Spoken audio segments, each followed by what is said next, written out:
Mahkamah Session Kuala Lumpur hari ini diberitahu bahawa bekas Ketua Menteri Pulau Pinang Lim Guan Eng telah mengunjungi rumah seorang ahli perniagaan di Petaling Jaya sekitar pukul 2 pagi.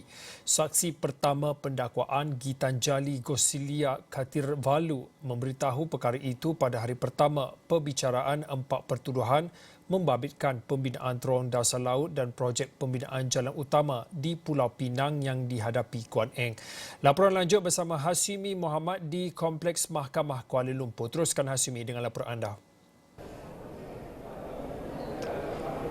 Baik, terima kasih rakan setugas di studio. Seperti mana dimaklumkan oleh rakan setugas tadi, saksi pertama pendakwaan telah memberitahu Mahkamah Session Kuala Lumpur hari ini bahawa bekas Ketua Menteri Pulau Pinang Lim Guan Eng telah mengunjungi rumahnya di Petaling Jaya sekitar pukul 2 pagi. Dan seperti mana yang kita tahu juga, hari ini merupakan hari pertama perbicaraan melibatkan Guan Eng membabitkan 4 pertuduhan pembinaan terowong dasar laut dan projek pembinaan jalan utama di Pulau Pinang yang dihadapi oleh ahli parlimen bahagian itu.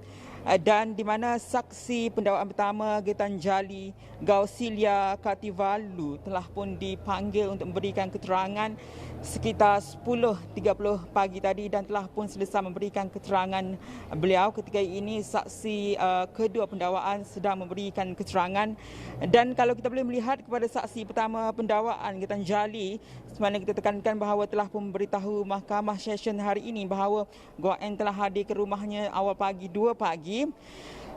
Di mana Gitanjali yang juga ahli perniagaan dimaklumkan mengenai kehadiran ahli parlimen bahagian itu ke rumahnya oleh suaminya, Datuk Seri Gana Raja M. Kanasundram, ketika beliau sedang tidur, di mana jelas saksi suaminya meminta beliau bersiap sebelum Gitanjali mengejutkan ibunya yang juga sedang tidur.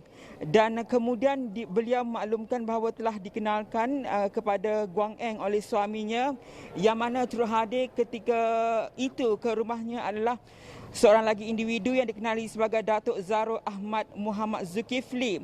Dan pada perbicaraan memberikan keterangan itu, beliau turut mengesahkan mengenali Zarul yang sebelum ini telah pun hadir ke rumahnya beberapa kali untuk berurusan dengan suaminya.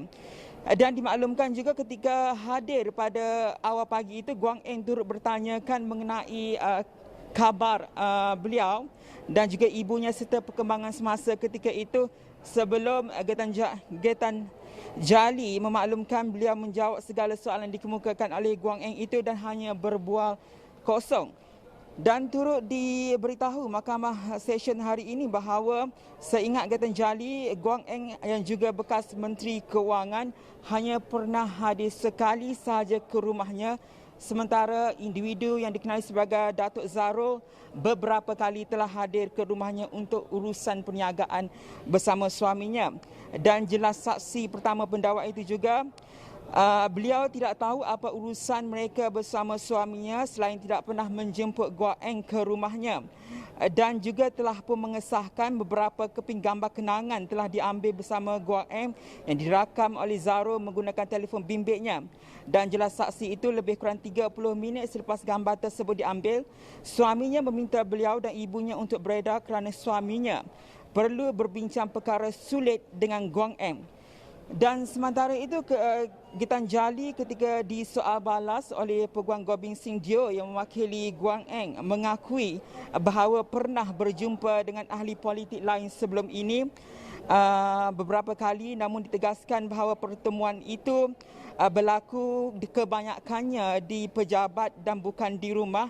Sebelum Gobin juga maklumkan bahawa bertanya kepada Gitanjali bahawa gambar yang dirakam adalah perkara biasa ketika berjumpa dengan ahli politik, selain ia diakui oleh Gitanjali ia perkara biasa.